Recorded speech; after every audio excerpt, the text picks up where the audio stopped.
She walked her dogs like any other morning. But within minutes, 2 officers had their hands on their weapons, and a single mistake could have ended everything. What they didn't know. She was a former Navy SEAL, and they picked the wrong woman to corner. This isn't just a story about survival, it's about exposing a broken system, and the moment truth fought back. Stay with us until the end to see how justice was served in the most unexpected way.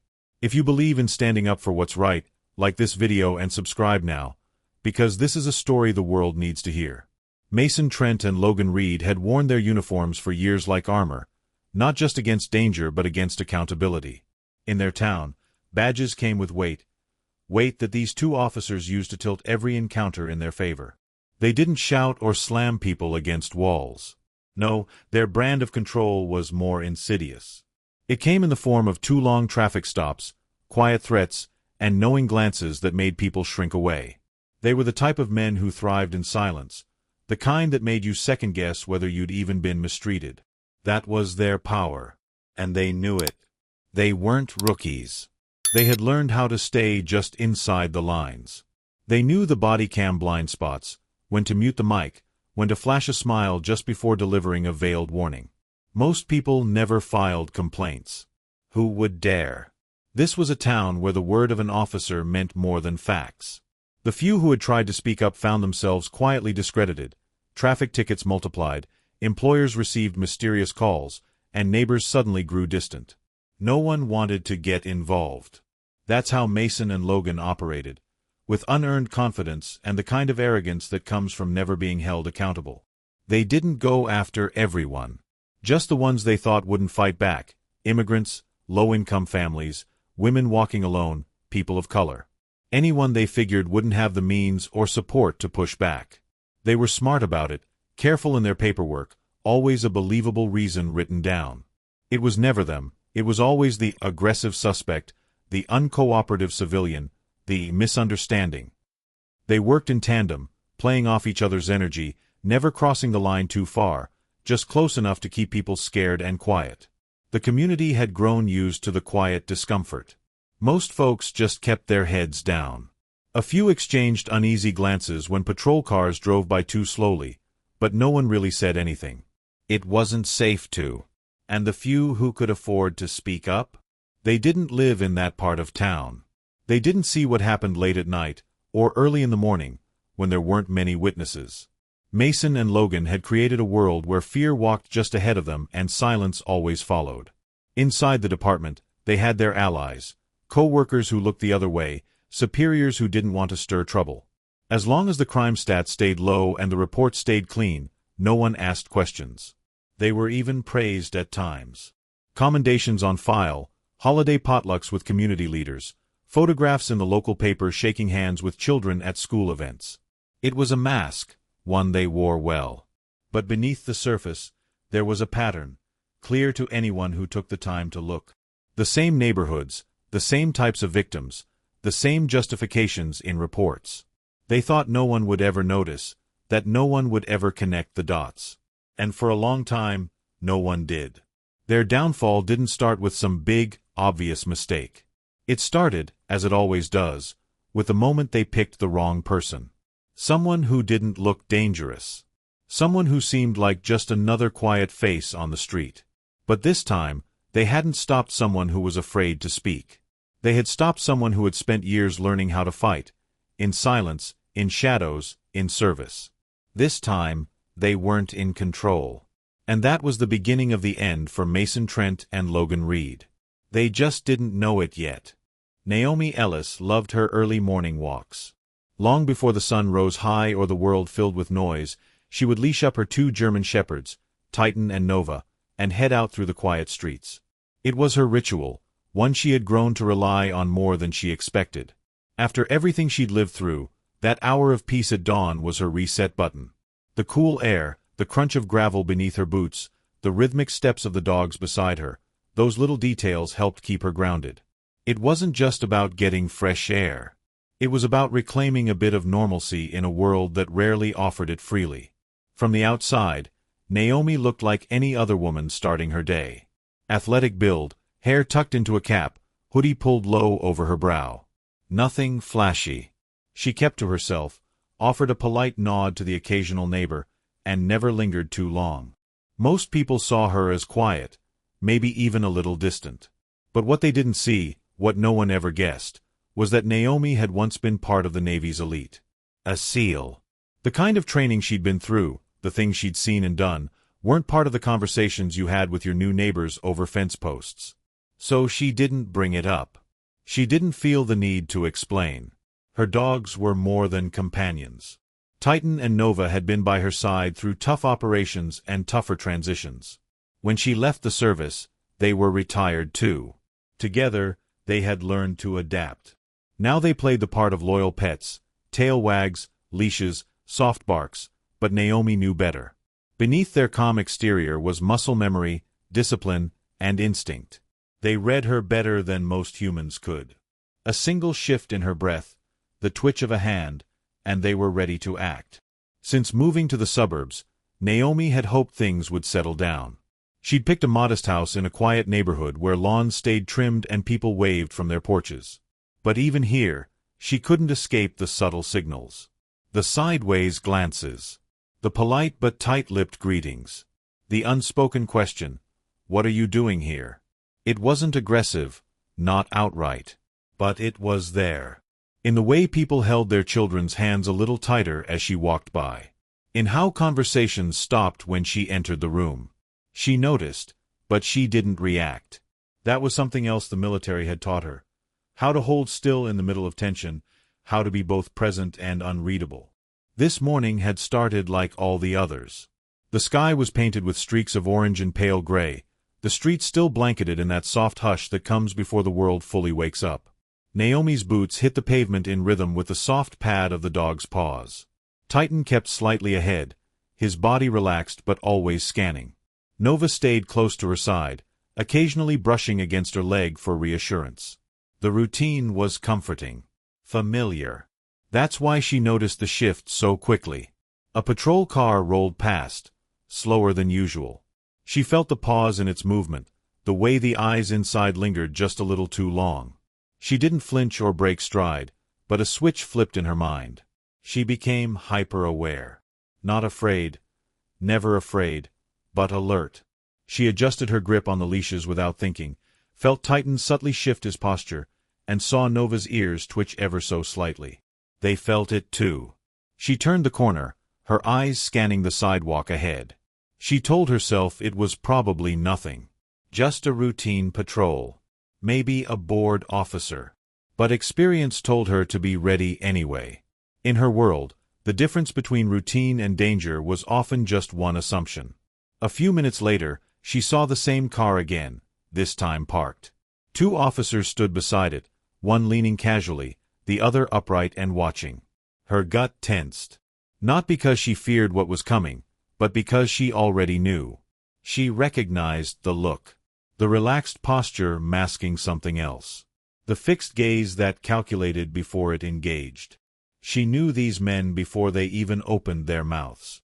She'd seen their kind in every uniform, in every country. People who confused authority with power. People who mistook silence for weakness. As she approached, she steadied herself. The dogs did the same. Their movements were fluid, calm, but Naomi felt the quiet pulse between them. They were reading the energy, waiting for her lead. She wasn't looking for a fight. She never was. She just wanted to walk, to exist, to breathe without being a target. But the thing about people like Mason Trent and Logan Reed, they never saw her coming. They saw a quiet woman, walking dogs at sunrise. They didn't see the years of discipline behind her stillness, or the calm fire in her eyes. And when they chose to step forward, to question, to test, Naomi didn't need to raise her voice. She didn't need to threaten. She just needed to wait.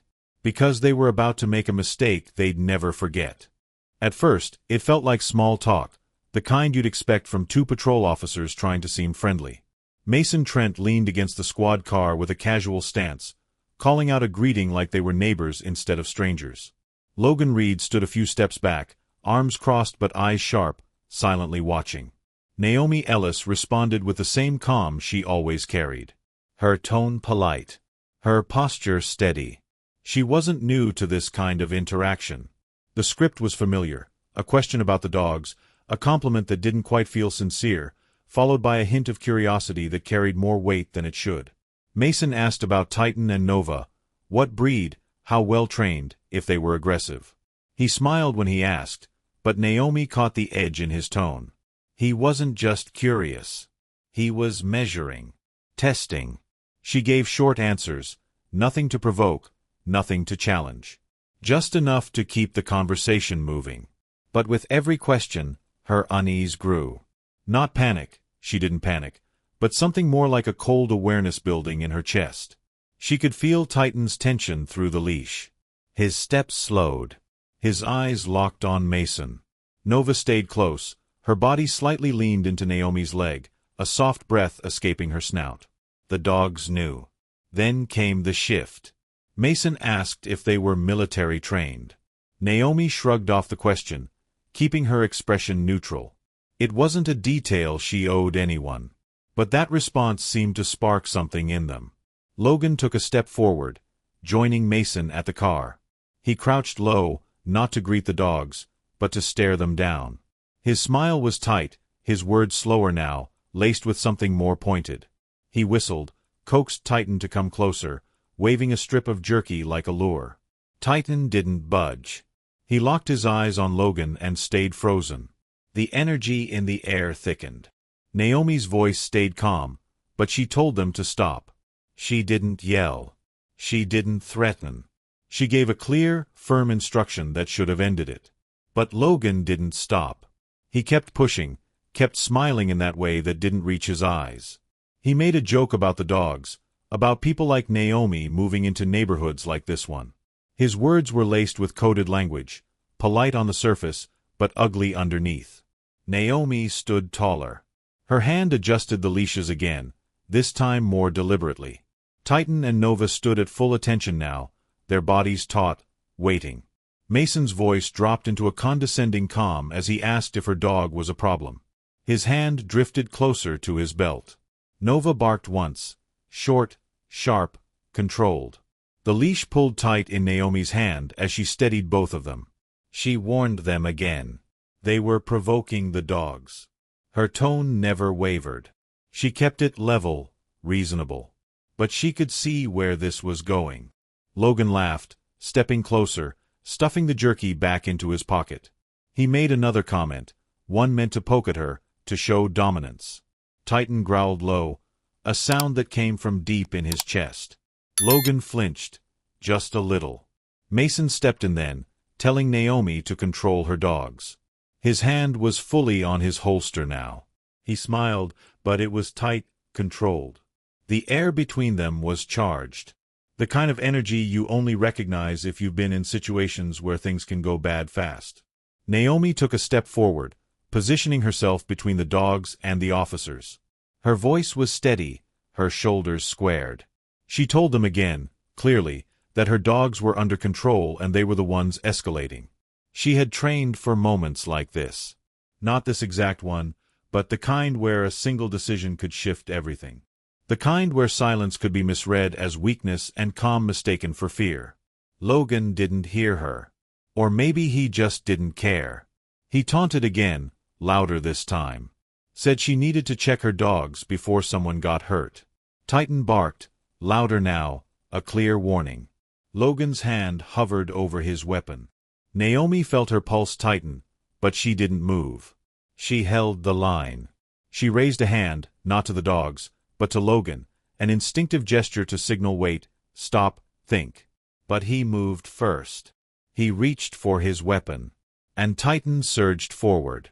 It all happened in seconds. Shouts, a bark, the crack of a single shot. The bullet missed, but it was too close. Naomi yanked back on the leash. Titan stumbled. The sound of his yelp sliced through her, but she didn't break. She gave a command, firm and precise. Chaos didn't follow. He led. In the blink of an eye, the situation had shifted from provocation to survival. Mason and Logan thought they were controlling the scene. They had no idea they were the ones being watched, being assessed. They thought they could scare her, that her silence meant surrender. that the dogs were just animals. They were wrong. Titan didn't hesitate. As soon as Naomi gave the signal, his body moved like a spring uncoiled, fast, focused, and with a kind of precision that only came from years of trust and training. His massive frame collided with Logan's arm just as the officer was raising his weapon again. The gun jerked sideways, a shot fired harmlessly into the sidewalk. In that same breath, Nova shifted her stance, guarding Naomi's flank with a low growl that said everything words didn't need to. Naomi didn't wait for things to unravel further. She closed the distance between herself and Logan, years of combat training kicking in like muscle memory. She twisted his wrist hard, forcing the gun downward, and followed with a sharp elbow to his temple. Logan went limp almost instantly, the gun clattering to the concrete beside him. Her heart was racing, but her mind was clear. This wasn't panic, it was clarity sharpened by necessity. Mason's reaction came quick. He drew his taser, shouting commands that Naomi barely registered. What mattered was the moment his fingers curled around the trigger. Before he could aim, Titan lunged again, catching the taser midair. The device slipped from Mason's grasp and was gone in an instant, lost beneath the scuffle of feet and paws. Mason cursed and reached for his baton instead, swinging it wildly as he backed away. But Nova was already moving. She darted in, her smaller frame weaving past his legs, her teeth clamping down just enough on his wrist to make him drop it. The sound of metal hitting pavement rang out beneath the chaos. Naomi stayed focused, moving past Logan's slumped body to grab his body cam. Her fingers worked quickly, detaching it from his vest and slipping it into her jacket. She didn't have time to check if it was recording. She just knew it was evidence, and she wasn't leaving without it. Across the street, a porch light flicked on. Naomi caught a silhouette in a second-story window, a phone raised, camera blinking red. Someone was recording. Good. She didn't have time to make sense of what was happening outside her focus zone. What mattered was her next move. Mason was still stumbling, trying to call for backup, but he couldn't get to his radio fast enough. Titan blocked his path, a wall of fur and muscle, his ears pinned and growl steady. Nova flanked the other side, leaving Mason nowhere to run. Naomi snapped her fingers twice. It was all she needed. Both dogs pulled back immediately, falling in line beside her like soldiers trained for urban combat. Without a word, she turned and sprinted down the street, the dogs close at her sides. Behind her, Mason's shouts faded into the night, his voice raw with fury and confusion. He hadn't expected this. Neither had Logan. They had thought they could provoke, intimidate, dominate. They never once imagined they'd be overpowered by calm precision and unshakable loyalty. She didn't stop running until she reached the edge of the woods. Her lungs burned, not from exhaustion, but from the rush of adrenaline still coursing through her. The trees closed around her like a shield, and she slowed only once she knew they weren't being followed.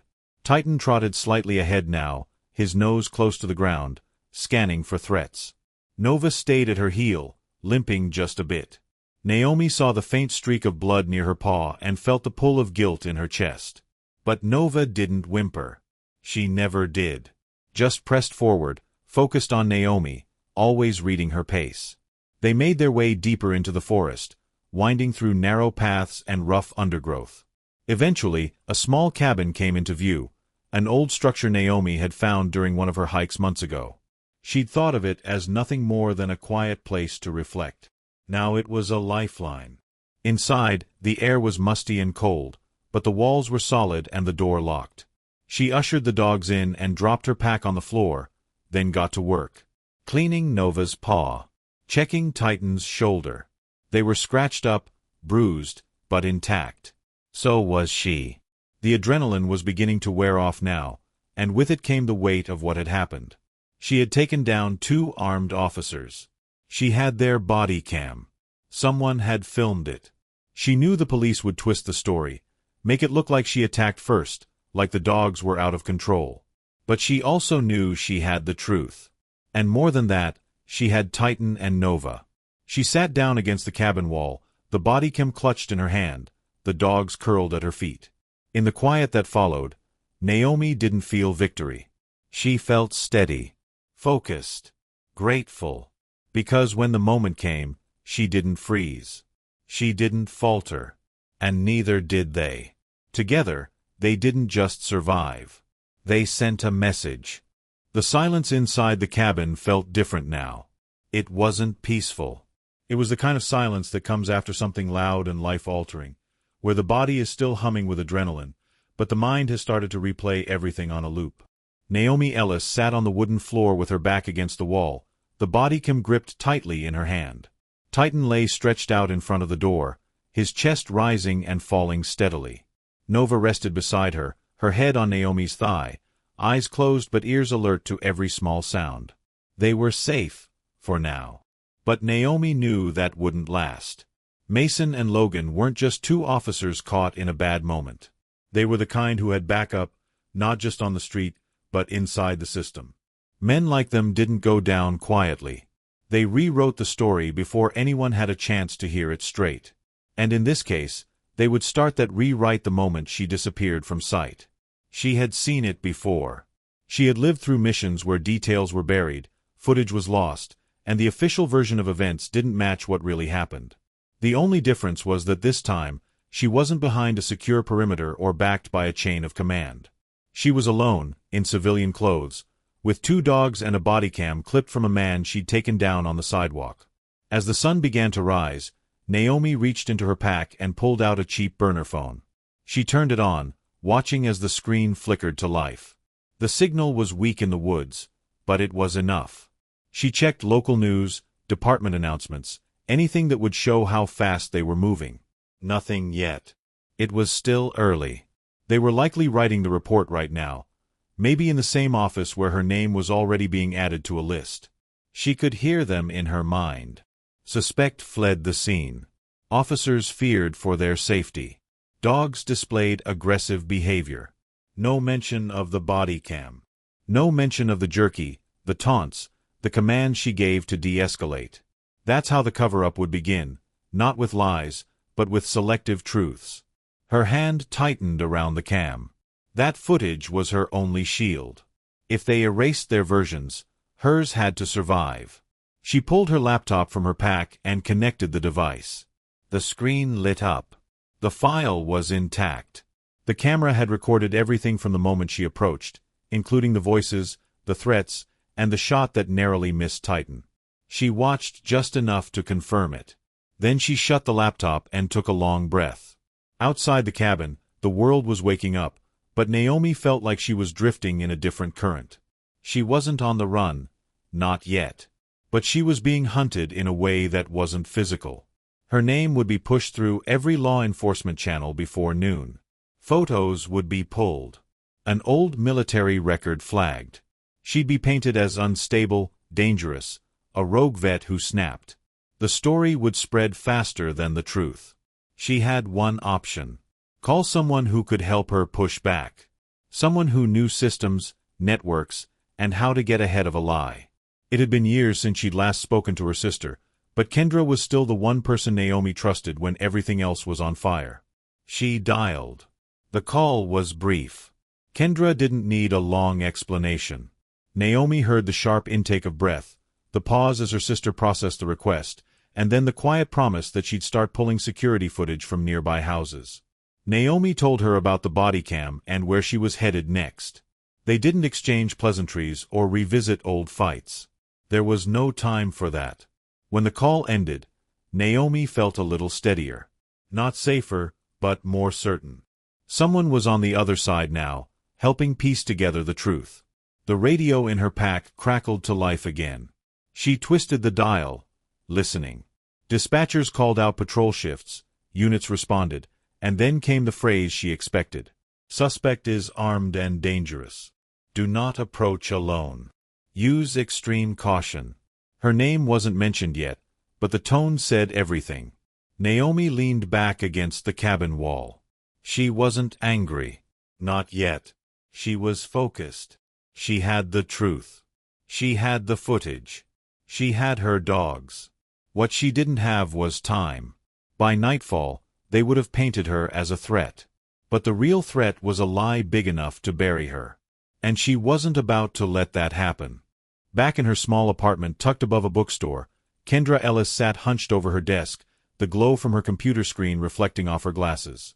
Her fingers flew across the keyboard, navigating through encrypted archives and bypassing digital walls that would have stopped most people in their tracks. She hadn't spoken to Naomi in years, not since a painful falling out neither of them had fully recovered from. But when Naomi called, calm but urgent, Kendra didn't ask for details. She just started working. What she found made her stomach turn. The neighborhood security camera footage wasn't easy to get. Most homes stored video in the cloud, locked behind subscription platforms with high-level encryption. But Kendra had always been good with systems, and she knew where to dig. One by one, she pulled raw clips from 3 different homes surrounding the street where Naomi had been stopped. What played out on her screen made it impossible to sit still. The dogs hadn't attacked first. In fact, they had remained remarkably controlled, even under obvious provocation. Logan's movements were deliberate, calculated. Mason's hand drifted toward his weapon before there was any sign of a threat. Naomi had tried, repeatedly, to de-escalate. She gave clear verbal instructions. She kept the dogs close. And still, they pushed her. Kendra paused the video, her breath shallow. She knew this was bad. Not just in a public scandal sort of way, but in a this-could-end-her-life kind of way. She opened the second file Naomi had sent, a copy of the body cam she'd recovered. The moment it played, Kendra knew the official narrative was already collapsing. The audio captured everything. Naomi's calm voice. The threats disguised as small talk. The sharp shift in tone when the officers realized she wasn't intimidated. And then, the shot. She saved the files to multiple drives. Redundancy was key.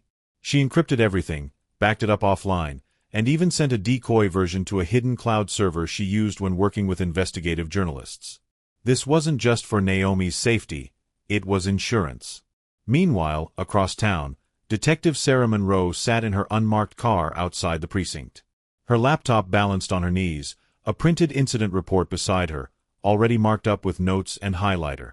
The file was full of holes. According to the report, the body cams had malfunctioned. There were discrepancies in the officers' timelines, vague descriptions of Naomi's behavior, and no mention of the civilian video that Kendra had uncovered. It was too neat, too rehearsed. Sarah had seen this before. A carefully written lie built to look like the truth. And she knew how easily it passed through the system when no one was paying attention. But she was paying attention. She'd already started pulling internal logs and metadata from the department servers. The body cams hadn't malfunctioned. They had been manually disabled and wiped. That alone was enough to trigger an internal audit, but Sarah wanted more. She wanted the truth. A quiet message popped up in her inbox. Encrypted. From a trusted contact. The name made her pause. Kendra Ellis. Attached was a package labeled Street Footage Plus Officer Cam, unedited. Sarah clicked play. The screen filled with grainy video, time-stamped and real. She watched it twice. No voiceover. No commentary. Just the footage doing what it needed to do, telling the story the department tried to bury. She picked up her phone, composed a short, cautious message, and sent it through an encrypted relay. If Kendra had this footage, she was either a professional, or she had someone on the inside. Sarah didn't care which. What mattered was that they had the same goal. On the other end, Naomi sat cross-legged on the floor of the cabin, the burner phone buzzing quietly in her hand. She saw the message and read it twice. It was brief, carefully worded, but the intent was clear. Detective Monroe wanted to help. She wasn't coming in with judgment. She wasn't parroting the department's line. She was asking for a chance to get the truth out. Naomi didn't respond right away. She looked at Titan and Nova, curled up beside her. She thought of Kendra, leaning into a fight she didn't ask for. And she thought of the silence that had followed the shot, the moment she realized this wasn't just about 2 bad cops. This was about something bigger. A system built to protect its own, no matter the cost. Now she had allies. Not many, but enough. And that changed everything. The plan came together quietly, without fanfare, in a small safe house tucked behind an old auto shop on the edge of town. Inside, Naomi sat across from Kendra and Detective Sarah Monroe, a single USB drive resting between them on the worn table. It was small, ordinary-looking, but everyone in the room knew it held the kind of truth that could tear through the walls of power like a wrecking ball. The decision had already been made. They weren't waiting anymore. It was time to go public. Kendra spent hours preparing the files. Every video clip was edited only to enhance clarity, not spin. She added timestamps, cross-referenced the footage with internal reports, and linked it all to verified public records. The goal was simple: truth without interpretation. No one would be able to say it was manipulated. She embedded layers of backups, built a timed upload chain, and routed it through a network of journalists, watchdog groups, and a handful of social justice organizations. Once the files went live, they'd be everywhere. No single outlet would control the story.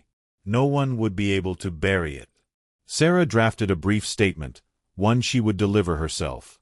She knew the risks. Speaking out against fellow officers, even in the face of clear wrongdoing, came with consequences. But she also knew what was at stake. Her own investigation into Mason Trent had turned up a mountain of evidence that stretched back years. Falsified arrest records, excessive force complaints quietly dismissed, unlogged stops in vulnerable neighborhoods. She even uncovered financial records that didn't match his salary, suggesting something deeper, more organized. But all of that would mean nothing without a public spotlight. That spotlight hit faster than any of them expected. Within hours of the release, headlines exploded across social media and local news outlets. The footage of Naomi's encounter with Mason and Logan went viral almost instantly. People were stunned. They watched her stand her ground, watched the officers provoke her, and saw her dogs remain calm until the situation reached its breaking point. The audio from the body cam told the rest of the story: every insult, every threat, every failed attempt to make her afraid. The public wasn't just reacting, they were furious. Journalists picked up the deeper thread. They dug into Naomi's background and uncovered her service record. They confirmed her military honors, her quiet return to civilian life, and her clean slate. They contrasted that with Mason's fabricated history. Sarah's report, once anonymous, quickly gained attention. As more internal files leaked, it became clear that Mason's identity had been carefully constructed. His previous ties to Black Ops missions, his discharge, the wiped files, all of it painted a picture of a man hiding in plain sight, protected by a system that never asked questions. The department went into damage control mode. At first, they claimed the videos were misleading, out of context. But with so many sources sharing the full footage, those excuses fell apart quickly. The pressure mounted until they had no choice but to respond publicly. Sarah stepped forward at the next press briefing. She stood in front of a sea of microphones, flanked by journalists and cameras, and calmly outlined the facts. She confirmed the manipulation of internal reports. She explained how body cam footage had been deliberately deleted. And she called for the immediate suspension of Mason Trent and Logan Reed, pending criminal investigation. As she spoke, Naomi watched from a quiet room, her hands resting on Titan's head while Nova lay curled beside her. She didn't feel triumphant. She felt exposed, but also supported in a way she hadn't in a long time. The story wasn't just about her anymore. It had become a catalyst for something bigger. That same day, federal investigators arrived at the precinct. They began seizing computers, interviewing staff, and requesting full transparency on years of complaints. Mason tried to issue a statement, but his words were shaky, defensive, and out of step with the reality already unfolding online. Logan stayed silent, reportedly cooperating in exchange for leniency. He had started talking, admitting to fabrications, giving names of those who'd helped protect Mason over the years. Naomi stayed out of the spotlight. She wasn't interested in interviews or features. Her focus stayed on the people who mattered: Kendra, Sarah, and the two dogs who had never left her side. Together, they had cracked open a system that had counted on silence. And in doing so, they gave others permission to speak up, too. The truth was out. And there was no going back. The courtroom was quiet, almost reverent, as the final verdict was read aloud. Mason Trent stood stone-faced as the judge pronounced him guilty on all counts: falsifying records, obstruction of justice, assault under color of authority, and conspiracy. His fall from grace had been fast and very public. Cameras captured every moment as he was led out in handcuffs, his once proud posture replaced by something hollow. Logan Reed had already flipped, trading testimony for a lighter sentence. He'd confessed to more than just the incident with Naomi. He named names, filled in gaps, and exposed the internal rot that had allowed officers like Mason to thrive unchecked for so long. Naomi wasn't in the room that day. She didn't need to be. She watched from home, sitting on the floor beside Titan and Nova, a quiet cup of tea in her hand. It wasn't satisfaction she felt, or even relief. It was something slower, quieter, a kind of peace she hadn't allowed herself to imagine in months. The story had reached its conclusion in the eyes of the public. But for Naomi, this wasn't the end. It was the beginning of something new. She had turned down every interview request, declined every invitation to speak at rallies or conferences. She wasn't looking for a spotlight. The most healing moments came not from the news coverage or praise, but from the silence that slowly returned to her days. The good kind of silence, the kind that wrapped around her like a warm coat. The kind she used to find during morning walks with Titan and Nova, before everything changed. Naomi moved out of the safe house and into a quieter part of town, a place with trees lining the streets and neighbors who waved without hesitation. It took a while for her to feel fully settled, but each day got easier. She and Kendra had started rebuilding their relationship, not through grand apologies, but through small, steady moments. Late-night check-ins, shared meals, and long silences that didn't feel uncomfortable. The kind of silence that says, "I'm here, and I'm not going anywhere." Detective Sarah Monroe had continued her work, only now she wasn't alone. She was chosen to lead a new accountability unit, focused on exposing and preventing abuse within the department. She called it quiet reform, change that didn't wait for the headlines. Naomi helped her build out training modules on de-escalation and ethics. She didn't want to rejoin the system, but she knew the importance of shaping the people inside it. If her experience could help others avoid repeating history, it was worth it. Naomi also found herself returning to something unexpected, working with dogs. Not just Titan and Nova, but others. Veterans in the community started reaching out, asking for help with training, seeking support for PTSD, looking for calm in chaos. She didn't advertise. Word just spread. And little by little, her quiet backyard became a safe space. She called it the Haven. Not a business, not a program, just a place where healing could start, even if it didn't always have words. Titan and Nova had become local legends in their own right. People recognized them on the street, kids would ask to pet them, and strangers would smile when they passed. But the dogs didn't act like celebrities. They just stayed close to Naomi, as loyal and steady as they'd always been. They still woke early. They still kept watch. And they still knew when she needed comfort before she even realized it herself.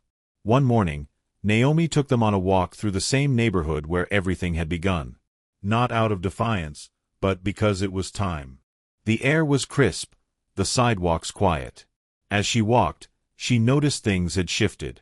People didn't stare anymore. A few even smiled. A couple waved. One neighbor even walked over just to say, "I'm glad you're still here." Naomi didn't say much back. She just nodded and kept walking. But her heart felt full. Not because the pain was gone, it wasn't. But because it no longer defined her. The dogs trotted ahead, their tails wagging gently. The town had changed. And so had she.